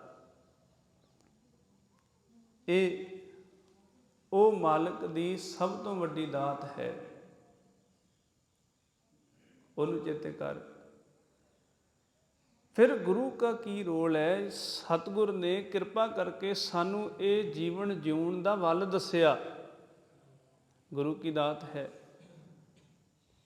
ਮਾਤਾ ਪਿਤਾ ਨੇ ਜਨਮ ਦਿੱਤਾ, ਪਰਵਰਿਸ਼ ਕੀਤੀ, ਜੋ ਕੁਝ ਸੀ ਉਹਨਾਂ ਨੇ ਉਹਦੇ ਤੋਂ ਵੱਧ ਕੇ ਕੀਤਾ ਆਪਣੇ ਬੱਚਿਆਂ ਦਾ। ਹਰ ਕੋਈ ਕਰਦਾ ਹੈ, ਪਰ ਜਿੱਥੇ ਅਕਿਰਤ ਘਣਤਾ ਆਉਂਦੀ ਹੈ ਉਸ ਥਾਂ ਤੇ ਅਸੀਂ ਖਲੋ ਕੇ ਆਖਾਂਗੇ ਤੁਸੀਂ ਸਾਡੇ ਲਈ ਕੀ ਕੀਤਾ। ਤੇ ਸਾਡੇ ਧਿਆਨ ਵਿੱਚ ਪਤਾ ਕੀ ਹੁੰਦਾ ਕਿ ਸਾਨੂੰ ਜਾਇਦਾਦ, ਸਾਨੂੰ ਬਣਿਆ ਬਣਾਇਆ ਸਾਰਾ ਕੁਝ ਮਿਲਦਾ। ਅਸੀਂ ਫਿਰ ਤੇ ਆਖਦੇ ਜੀ ਵੇਖੋ ਮਾਂ ਪਿਓ ਨੇ ਸਾਨੂੰ ਸਾਰਾ ਕੁਝ ਬਣਿਆ ਬਣਾਇਆ ਦਿੱਤਾ। ਤੇ ਚਲੋ ਜੇ ਉਹਨਾਂ ਨੇ ਨਹੀਂ ਦਿੱਤਾ, ਜੇ ਉਹ ਨਹੀਂ ਦੇ ਸਕੇ ਤਾਂ ਤੁਸੀਂ ਕਰ ਲਓ। ਜੇ ਤੁਸੀਂ ਸਮਝਦੇ ਹੋ ਕਿ ਇਹ ਸਾਰਾ ਕੁਝ ਹੀ ਦੇਣ ਨਾਲ, ਫਿਰ ਹੀ ਅਸੀਂ ਮੰਨਾਂਗੇ ਜੀ ਵੇਖੋ ਤੁਸੀਂ ਸਾਡੇ ਲਈ ਤੇ ਆਹ ਕੁਝ ਕੀਤਾ, ਆਹ ਕੁਝ ਦਿੱਤਾ ਹੋਇਆ ਹੈ। ਤਾਂ ਇੱਥੇ ਵੀ ਅਸੀਂ ਇਹ ਗੱਲ ਆਖਦੇ ਹਾਂ, ਗੁਰੂ ਅਰਜਨ ਸਾਹਿਬ ਮਹਾਰਾਜ ਨੇ ਤਾਂ ਹੀ ਤੇ ਬਖਸ਼ਿਸ਼ ਕੀਤੀ। 10 ਵਸਤੂ ਲੈ ਪਾਛੇ ਪਾਵੇ, ਏਕ ਵਸਤ ਕਾਰਨ ਬਿਖੋਟ ਗਵਾਵੇ।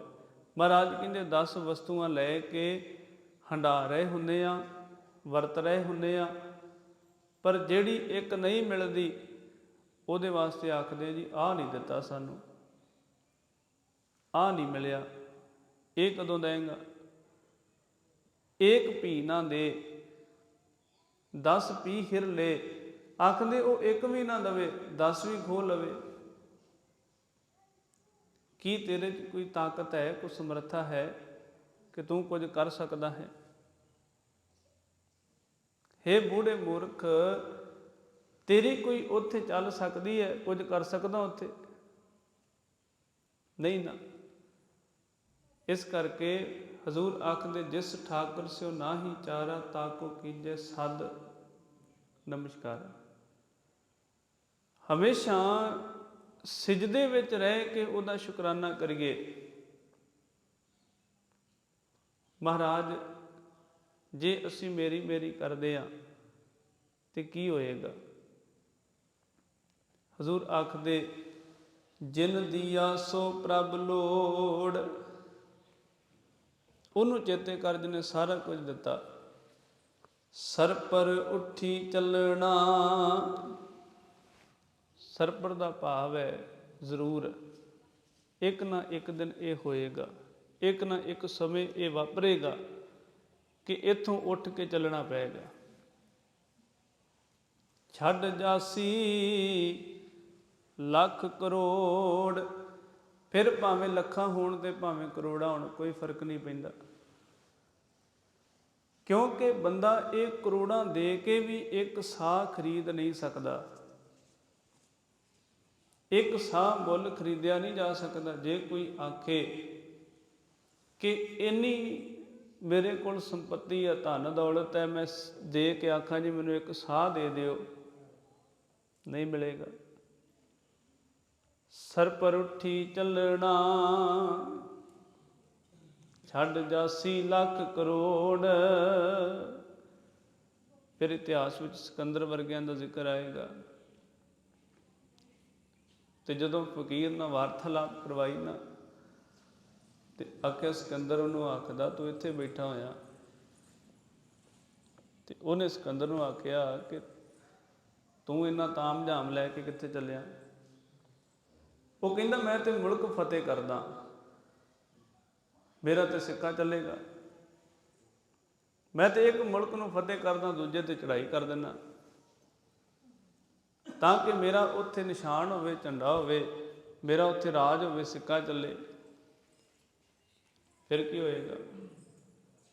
ਮੇਰਾ ਜਦੋਂ ਸਾਰੇ ਥਾਂ ਤੇ, ਸਾਰੇ ਮੁਲਕ ਤੇ ਸਿੱਕਾ ਚੱਲੇਗਾ, ਮੈਂ ਬਾਦਸ਼ਾਹਤ ਕਰਾਂਗਾ, ਫਿਰ ਸਾਰੇ ਲੋਕ ਮੇਰੇ ਕਹਿਣੇ ਵਿੱਚ ਹੋਣਗੇ, ਮੈਂ ਜੋ ਕਵਾਂਗਾ ਮੰਨਣਗੇ। ਫਿਰ ਆਖਦਾ, ਫਿਰ ਆਰਾਮ ਨਾਲ ਬੈਠਾਂਗਾ। ਕੀ ਕਹਿੰਦਾ, ਸਿਕੰਦਰ ਤੂੰ ਇੰਨਾ ਕੁਝ ਕਰਕੇ, ਮੁਲਕ ਜਿੱਤ ਕੇ, ਸਿੱਕਾ ਚਲਾ ਕੇ, ਰਾਜ ਕਰਕੇ ਇਹ ਆਖਦਾ ਕਿ ਆਰਾਮ ਨਾਲ ਬੈਠੇਗਾ, ਤਾਂ ਮੈਂ ਤਾਂ ਪਹਿਲਾਂ ਹੀ ਬੈਠਾ ਹੋਇਆ। ਹਜ਼ੂਰ ਆਖਦੇ, ਇੱਥੇ ਸਾਰਾ ਕੁਝ ਛੱਡ ਕੇ ਤੁਰ ਜਾਣਾ। ਫਿਰ ਤੂੰ ਹੰਕਾਰ ਕਿਸ ਚੀਜ਼ ਦਾ ਕਰਦਾ ਹੈ? ਤੇ ਇਹ ਗੁਰੂ ਕੀ ਵਿਚਾਰ ਅਸੀਂ ਨਾਲ ਚੇਤੇ ਰੱਖੀਏ। ਹਜ਼ੂਰ ਨੇ ਸਾਨੂੰ ਇਹ ਬਖਸ਼ਿਸ਼ ਰੂਪ ਵਿੱਚ ਦਿੱਤਾ ਕਿ ਅਸੀਂ ਉਦਮ ਕਰੀਏ, ਮਿਹਨਤੀ ਹੋਈਏ, ਸਾਡੇ ਕੋਲ ਸਾਰਾ ਕੁਝ ਹੋਵੇ, ਪਰ ਸਾਨੂੰ ਉਸ ਚੀਜ਼ ਦਾ ਕੋਈ ਮਾਣ ਹੰਕਾਰ ਨਾ ਹੋਵੇ। ਕਿਉਂਕਿ ਕਈ ਵਾਰ ਅਸੀਂ ਆਖਾਂਗੇ ਨਾ ਕਿ ਵੇਖੋ ਜੀ, ਇਹ ਤੇ ਆਖਦੇ ਇੱਥੇ ਰਹਿਣਾ ਕੁਝ ਨਹੀਂ, ਸਾਰਾ ਕੁਝ ਛੱਡ ਕੇ ਚੱਲ ਜਾਣਾ, ਫਿਰ ਕੰਮ ਕਾਹਦੇ ਵਾਸਤੇ ਕਰਨਾ? ਫਿਰ ਅਸੀਂ ਭੱਜ ਦੌੜ ਕਾਹਦੇ ਵਾਸਤੇ ਕਰਦੇ ਹਾਂ? ਤਾਂ ਇਹ ਗੱਲ ਪੱਲੇ ਬੰਨੀਏ, ਉਦਮ ਕਰੇਂਦਿਆਂ ਜੀਓ ਤੂੰ ਕਮਾਵਦਿਆਂ ਸੁਖ ਪੁੰਚ, ਧਿਆਇਂਦਿਆਂ ਤੂੰ ਪ੍ਰਭ ਮਿਲ ਨਾਨਕ ਉਤਰੀ ਚਿੰਤ, ਤਾਂ ਕਿ ਜੀਵਨ ਵਿੱਚ ਚਿੰਤਾ ਕੋਈ ਨਾ ਹੋਵੇ। ਉਦਮ ਕਰਕੇ ਮਹਾਰਾਜ ਕਹਿੰਦੇ ਜੀ, ਕਮਾਈ ਕਰਕੇ ਸੁੱਖ ਇਸ ਸੰਸਾਰ ਦੇ ਮਾਣ, ਉਸ ਪਰਮੇਸ਼ਰ ਨੂੰ ਧਿਆਉਂਦਿਆਂ ਹੋਇਆਂ ਉਹਦੇ ਨਾਲ ਤੇਰਾ ਮਿਲਾਪ ਹੋ ਜਾਏ, ਤਾਂ ਕਿ ਤੇਰੀ ਚਿੰਤਾ ਉਤਰ ਜਾਏ, ਇਹ ਚਿੰਤਾ ਮੁੱਕ ਜਾਏ। ਕਿਉਂਕਿ ਜਿਹਨੂੰ ਵੀ ਉਧਰ ਲੱਗਾ ਹੋਇਆ, ਢਿੱਡ ਲੱਗਾ ਹੋਇਆ, ਸਾਹਿਬ ਦੀ ਬਾਣੀ ਆਖਦੀ ਉੱਥੇ ਮਾਇਆ ਹੈ, ਉੱਥੇ ਖਿੱਚ ਹੈ। ਉਹਦੀ ਪੂਰਤੀ ਵਾਸਤੇ ਪਰਿੰਦਿਆਂ ਨੂੰ ਵੀ ਤੇ ਉੱਡਣਾ ਪੈਂਦਾ ਹੈ ਆਪਣੀਆਂ ਡਾਲੀਆਂ ਤੋਂ, ਉਹਨਾਂ ਨੂੰ ਵੀ ਤੇ ਸਵੇਰ ਹੁੰਦੀ ਹੈ ਤੇ ਆਪਣੇ ਆਲਣਿਆਂ ਚੋਂ ਉਡਾਰੀ ਮਾਰਨੀ ਪੈਂਦੀ ਹੈ। ਫਿਰ ਮਹਾਰਾਜ ਨੇ ਇਹ ਬਖਸ਼ਿਸ਼ ਕੀਤੀ, ਸਾਡਾ ਉਦਮ ਹੋਵੇ, ਫਿਰ ਕਿਰਪਾ ਕੀਤੀ। ਮੋਤੀ ਤਾਂ ਮੰਦਰ ਉਸਰੇ, ਰਤਨੀ ਤਾਂ ਹੋਏ ਜੜਾਓ, ਕਸਤੂਰ ਕੁੰਗੂ ਅਗਰ ਚੰਦਨ ਲੀਪ ਆਵੇ ਚਾਓ, ਮਤ ਦੇਖ ਭੂਲਾ ਵਿਸਰੈ, ਤੇਰਾ ਚਿਤ ਨਾ ਆਵੇ ਨਾ। ਮਹਾਰਾਜ ਕਹਿੰਦੇ ਮੋਤੀਆਂ ਦੇ ਮਹਿਲ ਹੋਣ, ਕੋਈ ਘਾਟ ਨਾ ਹੋਵੇ, ਸਾਰਾ ਕੁਝ ਹੁੰਦਿਆਂ ਹੋਇਆਂ ਇਹ ਹੈ ਕਿ ਤੇਰਾ ਨਾਂ ਨਾ ਭੁੱਲੇ, ਤੂੰ ਚੇਤੇ ਵਿੱਚ ਰਵੇਂ। ਇਸ ਪਾਵਨ ਸ਼ਬਦ ਦੇ ਅਖੀਰਲੇ ਬੰਦ ਵਿੱਚ ਕਿਰਪਾ ਕੀਤੀ। 184 ਭਰਮਤਿਆਂ ਦੁਲਭ ਜਨਮ ਪਾਇਓ ਏ। ਗੁਰੂ ਕੋਲ ਆਣ ਕੇ ਇਹ ਸੋਝੀ ਪਈ, ਇਹ ਜਿਹੜਾ ਜਨਮ ਹੈ ਇਹ ਦੁਲੰਭ ਹੈ, ਕੀਮਤੀ ਹੈ।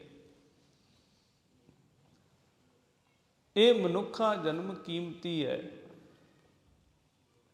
ਤੇ ਜੇ ਅਸੀਂ ਇਹਦੀ ਕੀਮਤ ਜਾਣੀਏ, ਜੇ ਅਸੀਂ ਇਹਦੀ ਸਾਰ ਜਾਣੀਏ, ਇੱਕ ਬੜਾ ਕੀਮਤੀ ਬਚਨ ਮਹਾਰਾਜ ਨੇ ਆਖਿਆ। ਹਜ਼ੂਰ ਕਹਿੰਦੇ ਕੰਚਨ ਹੈ ਇਹ ਦੇਹੀ, ਸੋਨੇ ਵਰਗੀ ਹੈ, ਤੇ ਜੇ ਇਹ ਸੁਨਿਆਰੇ ਕੋਲ ਹੋਵੇ, ਗੁਰੂ ਸੁਨਿਆਰਾ ਹੈ, ਫਿਰ ਉਹ ਇਸ ਕੰਚਨਵਤ ਦੇਹੀ ਨੂੰ ਕੁਠਾਲੀ ਚ ਪਾਏਗਾ ਤੇ ਇਹਦਾ ਸੋਹਣਾ ਗਹਿਣਾ ਬਣ ਜਾਏਗਾ। ਤੇ ਜੇ ਇਹੀ ਕੰਚਨਵਤ ਦੇਹੀ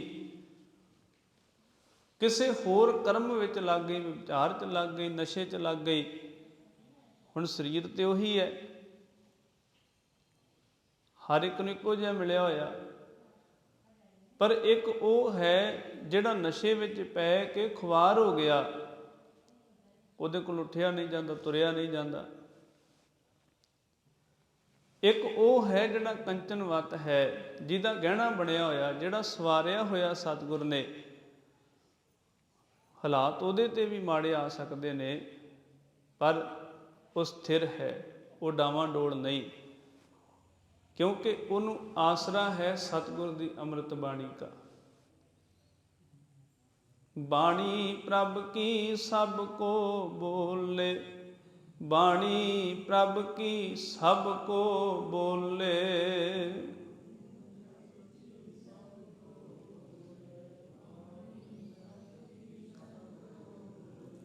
ਆਪ ਅਡੋਲ ਨ ਕਬਹੂ ਡੋਲੇ, ਆਪ ਅਡੋਲ ਨ ਕਬਹੂ ਡੋਲੇ।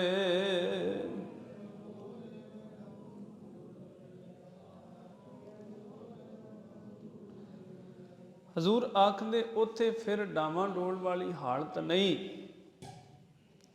ਕਿਉਂਕਿ ਅਸੀਂ ਬਹੁਤ ਆਸ-ਪਾਸ ਐਸਾ ਵੇਖਾਂਗੇ।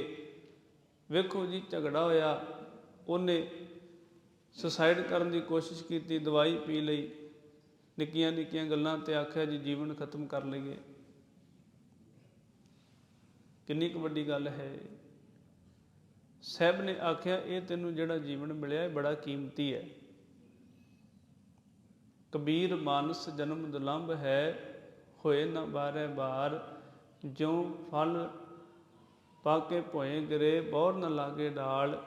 ਇਹ ਚੇਤੇ ਰੱਖ, ਇਹ ਜਿਹੜਾ ਮਾਨਸ ਜਨਮ ਹੈ ਬੜਾ ਕੀਮਤੀ ਹੈ। ਜਿਵੇਂ ਪੱਕੇ ਹੋਏ ਫਲ ਦੀ ਕੀਮਤ ਪੈਂਦੀ ਹੈ, ਇਸੇ ਤਰ੍ਹਾਂ ਇਹਦੀ ਵੀ ਕੀਮਤ ਪੈਂਦੀ ਹੈ। ਜੇ ਇਹ ਬਾਰ-ਬਾਰ ਤੇ ਭਟਕਦਾ ਨਹੀਂ, ਇੱਕ ਗੁਰੂ ਕੋਲ ਆ ਕੇ ਸਥਿਰ ਹੋ ਜਾਏਗਾ। ਇਸ ਸਤ ਸੰਗਤ ਵਿੱਚ ਇੰਨੀ ਤਾਕਤ ਹੈ। ਮਹਾਰਾਜ ਕਿਰਪਾ ਕਰਦੇ, 184 ਭਰਮਤਿਆਂ ਦੁਲਭ ਜਨਮ ਪਾਇਓ ਏ, ਨਾਨਕ ਨਾਮ ਸੰਭਾਲ ਤੂੰ ਸੋ ਦਿਨ ਨੇੜਾ ਆਇਓ। ਜੇ ਜਨਮ ਹੋਇਆ ਨਾ, ਹੁਣ ਇਹਦੇ ਤੋਂ ਬਾਅਦ ਇੱਕੋ ਹੀ ਦਿਨ ਹੈ ਜਿਹੜਾ ਨੇੜੇ ਹੈ, ਤੇ ਉਹ ਹੈ ਮੌਤ ਦਾ। ਬਾਕੀ ਸਾਰਾ ਕੁਝ ਅਸੀਂ ਉਹਦੇ ਦਰਮਿਆਨ ਕਰਦੇ ਹਾਂ। ਜਨਮ ਤੋਂ ਲੈ ਕੇ ਮੌਤ ਤੱਕ ਬਾਕੀ ਅਸੀਂ ਸਾਰਾ ਜੀਵਨ ਉਹਦੇ ਅੰਦਰ ਜਿਉਂਦੇ ਹਾਂ। ਤੇ ਸਤਿਗੁਰ ਦੀ ਉਸਤਤ ਕਰਨ ਵਿੱਚ ਬੈਠੇ ਹਾਂ, ਤੇ ਇਸ ਸੰਗਤ ਦਾ ਹਿੱਸਾ ਬਣੇ ਹਾਂ। ਸਾਹਿਬ ਦੇ ਅੱਗੇ ਇਹ ਅਰਜ਼ ਕਰੀਏ, ਸਤਿਗੁਰ ਕਿਰਪਾ ਕਰ, ਸਾਨੂੰ ਰੋਜ਼ ਤੇਰੀ ਸੰਗਤ ਮਿਲੇ।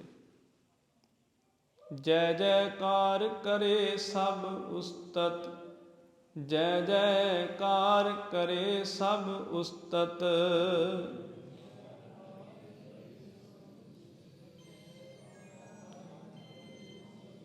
ਸੰਗਤ ਸਾਧ ਪਿਆਰੀ, ਸੰਗਤ ਸਾਧ ਪਿਆਰੀ।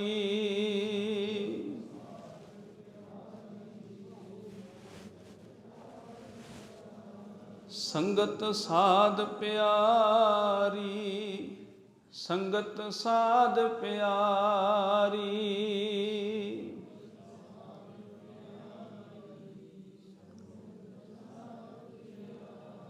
ਸਦ ਬਲਿਹਾਰ ਜਾਉ ਪ੍ਰਭ ਆਪਣੇ, ਸਦ ਬਲਿਹਾਰ ਜਾਉ ਪ੍ਰਭ ਆਪਣੇ।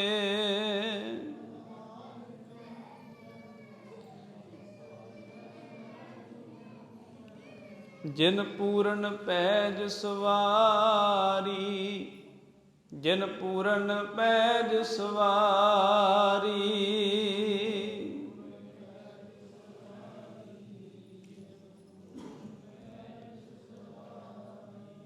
ਸਹਿਬ ਨੇ ਬਖਸ਼ਿਸ਼ ਕੀਤੀ, 184 ਭਰਮਤਿਆਂ ਦੁਰਲਭ ਜਨਮ ਪਾਇਓ ਏ। ਨਾਨਕ ਨਾਮ ਸੰਭਾਲ ਤੂੰ, ਸੋ ਦਿਨ ਨੇੜਾ ਆਇਓ ਏ। ਇਸ ਸਿਫਤ ਸਲਾਹ ਨੂੰ ਆਪਣੇ ਹਿਰਦੇ 'ਚ ਟਿਕਾ, ਇਸ ਨਾਮ ਦੀ ਸੰਭਾਲ ਕਰ, ਕਿਉਂਕਿ ਉਹ ਦਿਨ ਵੀ ਨੇੜੇ ਹੈ।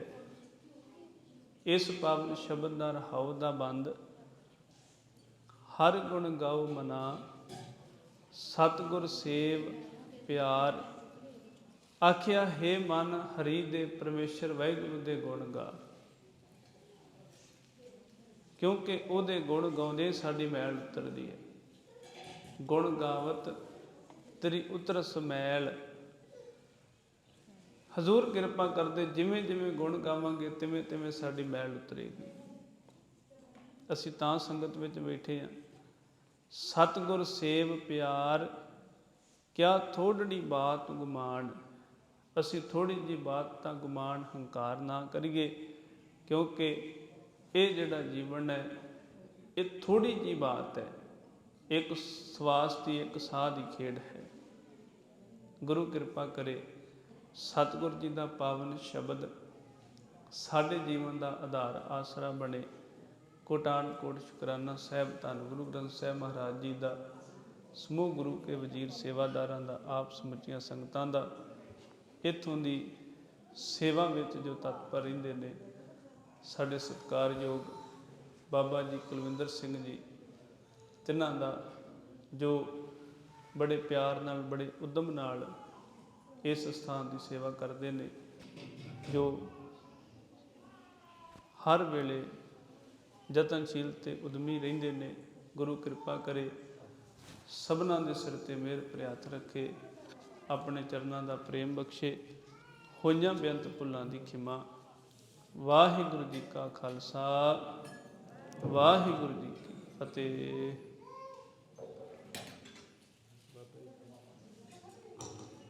ਪ੍ਰੇਤ